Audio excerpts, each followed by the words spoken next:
If you're a mid-level to C-suite leader who wants to own your growth and figure out your next small, brave move to achieve your leadership goals, you are in the right place. Welcome to the Small Brave Moves podcast, a weekly deep dive on how to be braver in leadership and in life for exceptional results.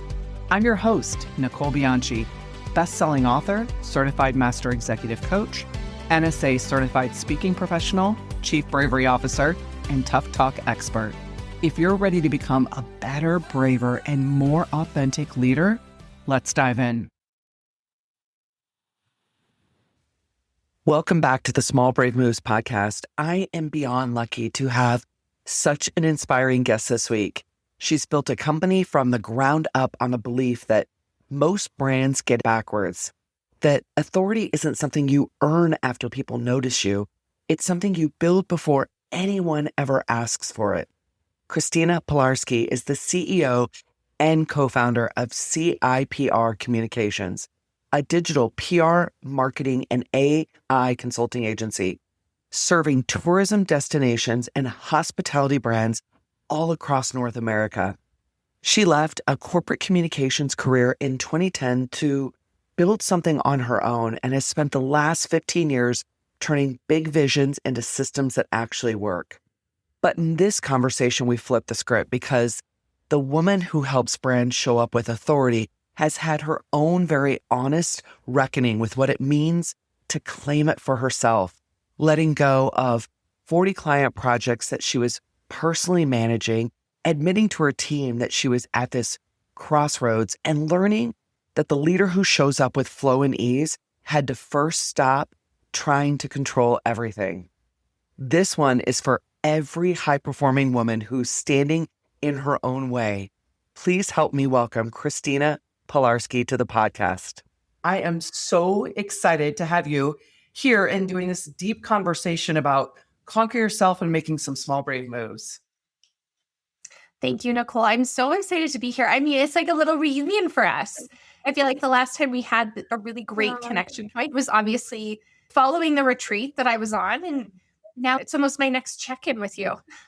It does feel like that. It does feel like that. You dropped into my life about 7-8 months ago. We got to build this amazing relationship. So I'm excited to have you here and to listen to some wisdom for you to share with us as well. Thank you. I'll do my best. She's amazing, everyone. Just wait. So, Christina, you help brands build authority before anyone asks for it. But I want to flip that. Where in your own life had you had to build authority within yourself before you even felt ready for that? This goes all the way back to when I decided I was going to go do my own thing. And so you have this moment of, okay, I'm unhappy in my corporate role. And I think, Nicole, we have very similar stories in terms of our evolution in terms of the corporate world. I remember sitting there with my husband and going, it's not working anymore. This is not where I'm supposed to be. And it was conversation after conversation every night. And I feel like he finally got, I don't know if he got sick of it, but he was like, okay, well, make the brave move, right? Do the thing. Yeah. And I said, okay. And most people would walk in and give 2 weeks notice. And I gave a month because I just felt so scared of what was next. I was going into this land of uncertainty, but I really used the time to have conversations, right? So people who I worked with years ago that had done the same thing, people that I had worked with in terms of their capacity as a consultant. And I kind of patchworked my way of, okay, I think this is now what I'm going to do when I leave. And so fast forward, I've kind of done a few stints and a few contracts, and I'm this one-woman show. And I remember landing one of my first big communications marketing strategies with a great company that I knew was in my niche, knew where I wanted to be. And I was writing the strategy, and I'm writing the email, and I'm reading it back, and everywhere in that email it said, I think this, I think that. And I'm reading it back, and I'm like, wow, I'm not really inspiring confidence in anyone. And so it was even just that mental note of going, no, you don't think. Your experience has shown. It was this almost, I definitely didn't feel like I had the authority yet, but it was that step back and that grounding myself in, no, these people, whether I believe it or not, have seen something in me that they need. And so I need to step up and give them the assurance that I do know what I'm talking about to be able to move this forward. And so for me, that was okay, I'm the authority now. I've got it. I don't think I know. Here I am. Let's go. So it was really the brave move and stepping out. And then you take these brave moves and sometimes you're not quite sure of them. You needed to. And then it was like, okay, where do I need to show up with authority and just do the damn thing as opposed to being worried about it? Do the damn thing. I love that. It's interesting because when you're building something from that place, there's usually a need to hold it all together too.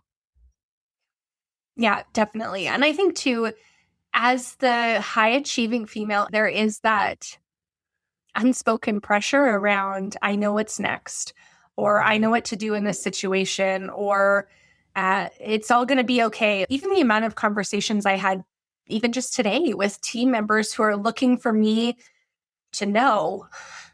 Sometimes I don't know, but it's the vulnerability in those conversations that allows me to show up as a better leader. I like that. It's interesting because so many times they do look to us as if we have all the answers, right? And there's an element of just authenticity when people talk about like, hey, I'm nervous too, I'm not sure, or we'll figure it out together, or we'll find a way. I mean, all of those different things. So I love that. So I want to shift just a little bit into your role and talk about, as someone who leads an agency who turns vision into systems, where is control shown up in a way that may have actually slowed things down for you? Yeah. I mean, there's such a difference between being the boss and being the leader. Yeah. Right. Yeah. I look back at it's going on probably a decade ago now when I started building my team.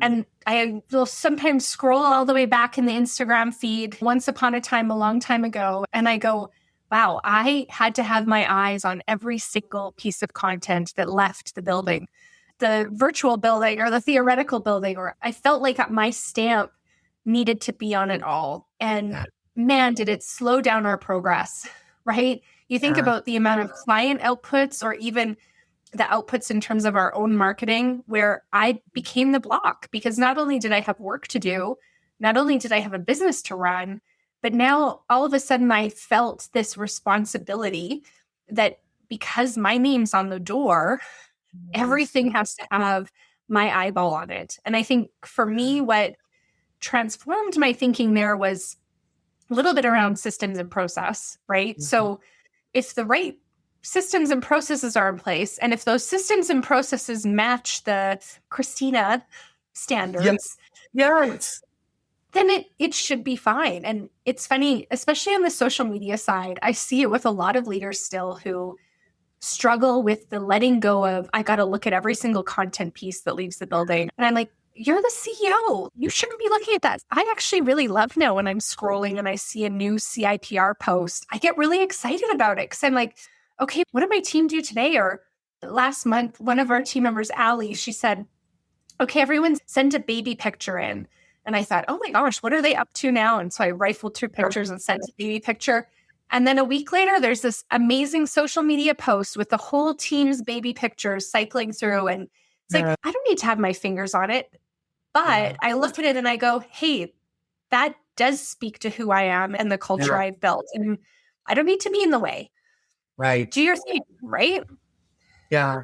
I love that. And it comes at a cost when we're trying to control. And I know control shows up internally, but visibility is where it can show up externally for us. And it's a journey. I'll tell you, I still have to remind myself sometimes, release control, Nicole. It's not for you to be messing around with. In fact, I'm coaching a CEO who's working on delegating things deeper into the organization. And his imagery is, Nicole, I'm looking at this going, this needs to go to somebody at a very different level that can take this and run with it and do so much more than I ever could. And I'm like, you're exactly right. So you're talking about building authority before it's asked for. Where did you personally hold back from being maybe fully visible or saying what you actually believed?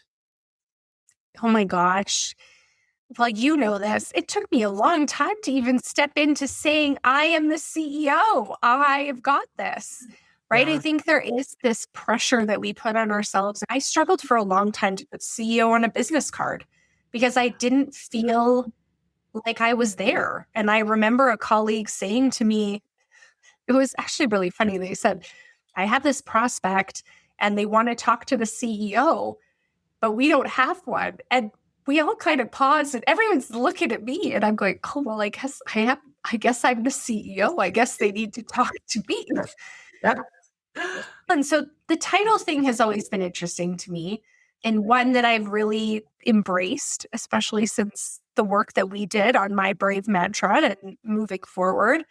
But I think the other place for me, so my personality type, I'm a Capricorn, I'm an Enneagram 8, I'm a disc D, high D. And so like vulnerability is not my thing. Yeah. Making mistakes really isn't my thing. My mom will joke, I was the little boss even at 4 years old. Like I showed up as the CEO, even in those circumstances. I remember pretending I was doing these fancy reports and all these things when other kids were just having the tea party. I'm drawing a chart of something in my imagination. Oh, I can relate to this so much. Yes. But for me, it is that every day reminding myself that showing up authentically and vulnerably is what is going to make me the leader that stands out. I was actually talking to a member of my leadership team this morning who has the same personality traits as I do, meaning we get along really well and understand each other, but coaching them through some of the interesting pieces that they're now facing with their team and explaining to them, hey, like, I know it sucks to be the one to say that you don't know, or that, hey, you're having a hard day, or, ooh, I feel frazzled. But your team is going to appreciate that because they don't want to work for the robot. They want to work for the person. And exactly. It's really been key for me to continue to do that, especially actually one of the stories that I share after the retreat that I went on, because I obviously went with that big question around what's next for me in my career. And I had grappled with some of those things with you. Okay, where do I want to be? What am I situating myself with?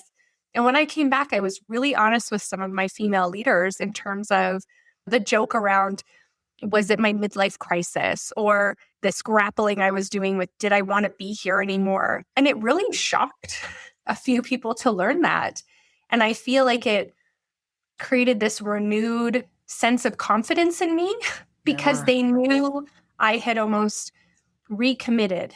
I had redone my vowels. There was a vowel renewal between me and the business. And I went, okay, you're in it. We know you're there. We know you're present. This was good. And so it became this really scary thing to tell people that I was at a crossroads, which really turned into them now having more faith in my ability to get it all done. Because I said, I'm the CEO. I'm here. I'm doing it. Yeah. You stepped so boldly into that authority without question. And for those listening, what Christina is talking about is she came to the Brave Leadership Retreat in Siesta Key, which is a place for high-performing executive women to pause and really think about that next chapter that they want to intentionally step into. And the other thing I want to share, so you said Enneagram 8, which is challenger, right? And then her other part was D, which is dominance driver on the disc. And so when you have those two pieces, vulnerability is very tough for those two. So I just want to highlight those two things for people listening that don't know what the Enneagram 8 is. But let's talk a little bit more about the retreat, because what's interesting is we're talking about visibility and control in business, but I saw a different side of this when you were at the Brave Leadership Retreat in Siesta Key. So talk to me about that. Yeah. You know, what I've realized I need in my life in general is those moments to stop, right? Like the high-performing executive woman, what is the mental image you have when you think about that? Well, it certainly isn't someone who needs to take a break or needs to pause or doesn't know what she's doing. And so for me to have that time of quiet reflection of, okay, this is what I'm doing and I'm here to do this. And what was really interesting was the intentional time that you would set aside in the afternoon for us, where it's a few hours by ourselves, which to me could have been the real easy way to default into all the habits I was coming to break. So it was almost this real true trial by fire. Like, are you going to sit and go into the weeds of your client work when you're supposed to be reflecting on yourself and doing the work there? And I feel like even just in remembering that hot sunshine, sitting on the front porch, and I just sat and thought, okay, how am I doing? How am I positioned? What am I excited about? What am I still questioning? And to have that quiet time without the Zoom call dinging or the notifications or the pressure of I got to hop on a call gave me this quiet space to appreciate the Christina that is the high performing executive. And I don't think that woman had appreciation in a long time, right? I think she had appreciation from others, but for me, I hadn't thought about myself as that person. And I went, hey, she's like really cool. I really like her. Yeah. And it was nice to have the space to remind myself that I'm proud of that woman and I got to add up. Yeah. When you were in that space, did you notice anything else about yourself that surprised you? You know what? Again, going back to my personality type and vulnerability, just how quickly I was able to step in this space of, here's the problem. Help me. Yeah. Other people, tell me what to do. Tell me how you've solved these things. Like just that openness, I think surprised me. I think that was probably what I was most concerned about because I really wanted to get the most out of the experiences possible. And I knew I was going to be the one to stand in my way. And so to me to show up at, I think the first night, the first dinner, and what did I tell everyone? I said, I think I'm having a midlife crisis is what I do at the table. Everyone, here I am. And it worked out well. It absolutely did. Well, even just sharing that helps people understand like how you're coming in and you're starting to reveal what you're dealing with. Number one, we all came in with very different things that we were dealing with. And I so appreciated how you just came all in. So I just so appreciate that. And because of that, you were able to go through your own transformation, right? That allowed you to get to the other side and be really clear on what you wanted to step into, which I just so appreciate. Hey, senior women leader, if you're the one everyone depends on, the one leading the team, carrying the pressure, managing the expectations, solving the problems, and quietly holding it all together while feeling completely exhausted underneath it all, I want you to know I get that. I've been there too. And more importantly, you don't have to keep leading this way. And that's why I created the Brave Lead Her Ship Retreat experience. My retreats are intimate, luxurious, and deeply transformational, designed for the high-performing women leader who are ready to reclaim their energy, elevate their leadership, and stop overfunctioning their way through life and work. It's not a conference, it's not surface-level networking or another room where you have to perform, prove, or hold everything together. It's a deeply curated circle where you get to breathe, be held, think clearly again, reconnect with yourself, and grow alongside some extraordinary women leaders who truly understand the weight that you carry. Every detail is intentionally designed to support that, from the luxurious accommodations to the all-inclusive experience to the executive level coaching, brave conversations, integration time, and restorative wellness experiences woven throughout the retreat. You'll walk away with greater clarity, stronger boundaries, renewed energy, and a completely different way of leading that your team and your family will feel immediately. If that sounds exactly what you need right now, I'd love to personally invite you to explore one of my upcoming retreats at the link in the show notes. Maybe I'll see you soon in the rolling hills of Tuscany or on the quartz sand beaches of Siesta Key, or maybe even in the energy vortex of Sedona. I'd be honored to hold space for you at the next Brave Leadership Retreat. So think about what's one small brave move you've made that created a bigger shift than you expected. It is this continued release of the client everyday work. I built the business on my reputation, on my expertise. And it sounds so funny to say that now because the team of experts that have chosen to surround me and be a part of CIPR are incredible. And so my name's on the door still, but it's not my expertise at the table. It's not my expertise that's bringing people back. But back when I started, that was my real fear. And so I'm project managing every client. I think at the height of my unhealthy leadership behavior, I had like 40 clients that I was project managing. It's not sustainable.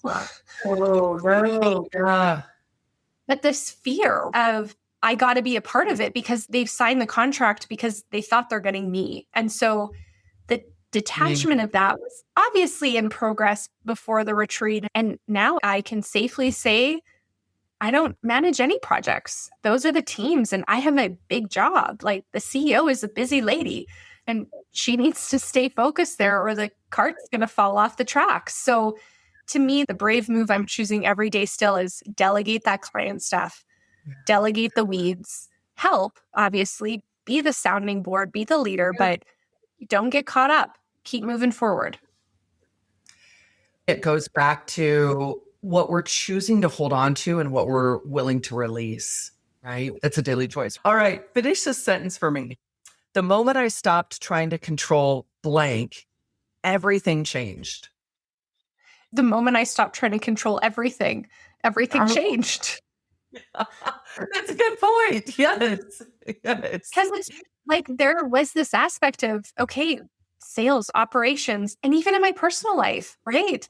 The mom stuff, the fitness stuff, the everything, right? And on my little water bottle, I have my flow and ease, And to me, that is the quintessential, I can't control everything. Yeah. And it's funny now, and I know that I reached these states of flow before, but now I have this word for it, which is flow. But like, then it becomes easy. I look at my day today. I started with my strong morning routine and my journaling and giving myself some of that energy and me time, and then moving through the day with purpose. And it just flows. And the day has felt easy. The day has not felt like, oh my God, my blood pressure's skyrocketing, or I've got to put out all these fires. But just allowing myself to step into this, okay, it's out of my control. Yeah. I got to flow. I got to go with it. That's the leader I want to be. I want to be the leader that can show up with that ease, with that grace, that's showing everyone, hey, it's a roller coaster. Hey, Mercury's in retrograde. Hey, whatever. But we're flowing through it and we're going to be fine. Christina, this is all around conquering ourselves, not others, right? What's one piece of advice you give to somebody that's listening that is struggling with this in this moment? Just one piece of advice to get them moving forward. What would you share with them?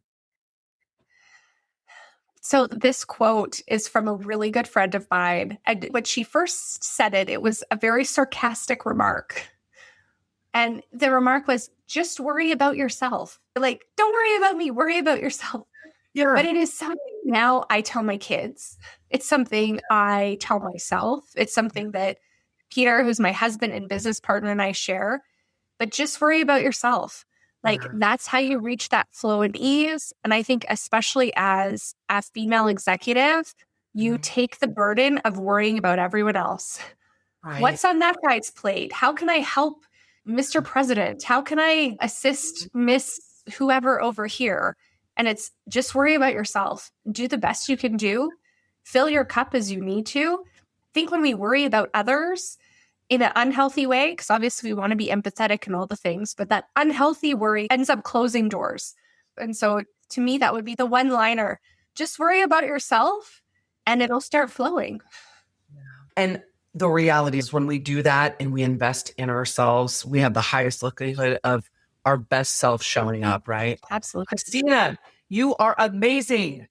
Oh, you are too. Oh my gosh.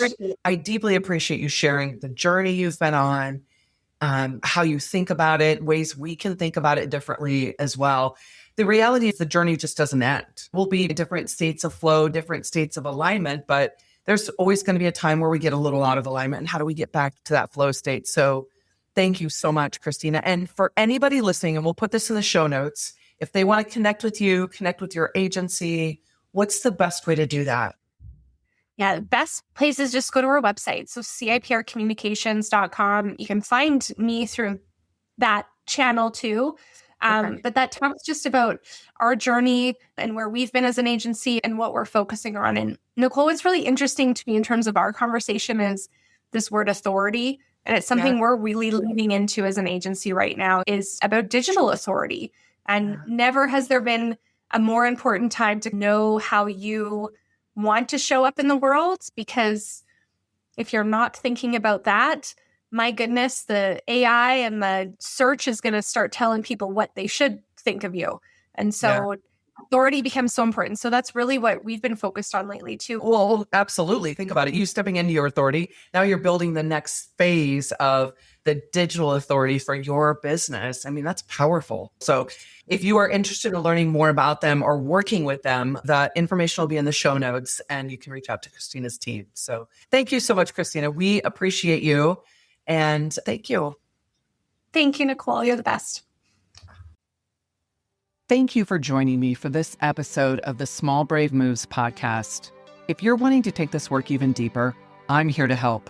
From engaging in inspirational keynote speeches to transformational coaching and workshops for leaders and teams, page-turning books, online courses, and enlightening leadership development retreats.